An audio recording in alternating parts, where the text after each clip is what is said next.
Un conte qui m'a touchée dans ma vie, c'était un conte qui était dans un recueil des contes de Pomme d'Api.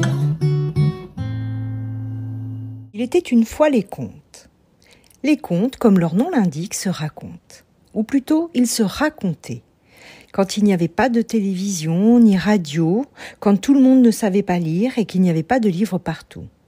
Alors, le soir, pour s'occuper, se divertir, se parler, les gens se retrouvaient ensemble et se racontaient des histoires autour du feu.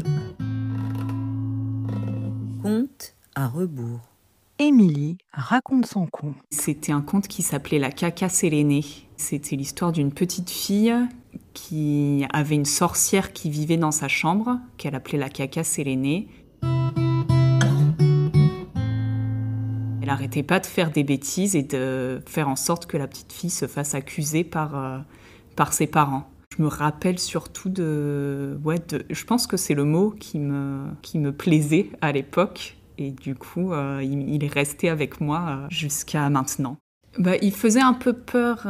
Le conte, il provoquait surtout de la peur en moi parce que, en plus, il y avait des illustrations un peu effrayantes de cette sorcière qui était immense, qui prenait toute la place toujours sur la page, et de cette petite fille qui était jamais crue par personne, qui pleurait, qui savait plus comment faire pour s'en sortir. Je me souviens même pas comment elle y arrive d'ailleurs. C'est pas la partie du conte qui est restée avec moi. Je me souviens vraiment surtout de ce sentiment d'impuissance qu'elle avait. Je pense que je m'identifiais à elle. Je sais pas si c'était ça ou juste de l'empathie pour elle, qu'elle soit dans une situation désagréable. Je me rappelle avec précision qu'elle attachait les lacets de toutes les chaussures entre elles.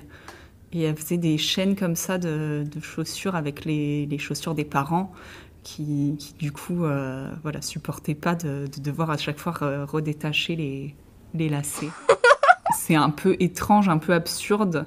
Ça n'a pas l'air extrêmement dangereux pour moi. Je pense que j'avais du mal à relier l'impression de danger de la sorcière avec ce qu'elle faisait au final, qui est un petit peu rigolo, en fait. Peut-être que c'était un peu amusant pour moi en tant qu'enfant, comme c'était une bonne idée de blague à faire, finalement.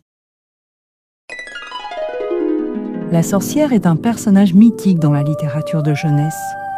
Julie Mailly, dans le détournement du stéréotype de la sorcière en littérature de jeunesse, a décidé de se pencher sur ce personnage parce qu'on n'a pas l'habitude de s'intéresser à ces méchants alors qu'ils ont du relief, qu'ils possèdent de multiples facettes et personnalités. Ils sont monstrueux, terrifiants, manipulateurs et ont une dynamique propre leur permettant de recourir à des stratégies, des tours, de l'inventivité et de l'imagination. Ils représentent les interdits moraux de la société, ses contre-valeurs, tout le contraire des héros. Ils sont donc en quelque sorte attachants car ils font vivre l'histoire.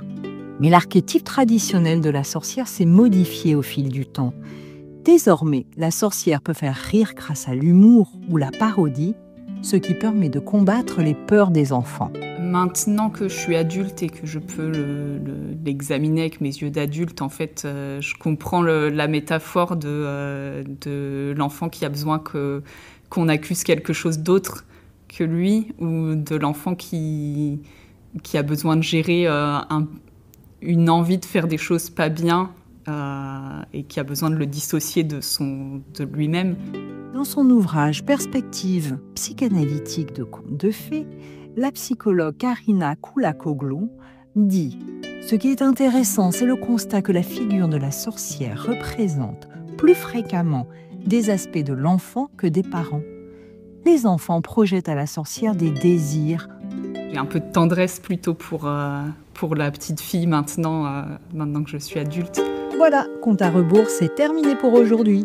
Par le truchement de ma voix, vous avez entendu les propos de la spécialiste en littérature jeunesse, Julie Mailly, ainsi que celle de la psychologue Karina Koulakoglu. Pour les morceaux de guitare, merci à Bertrand, Paolo et Geoffroy. Et bien évidemment, merci à Émilie, bibliothécaire, pour son témoignage. Il était une fois deux princesses, Nathalie et Emmanuel, qui vous donnaient rendez-vous pour de nouveaux épisodes de Conte à rebours.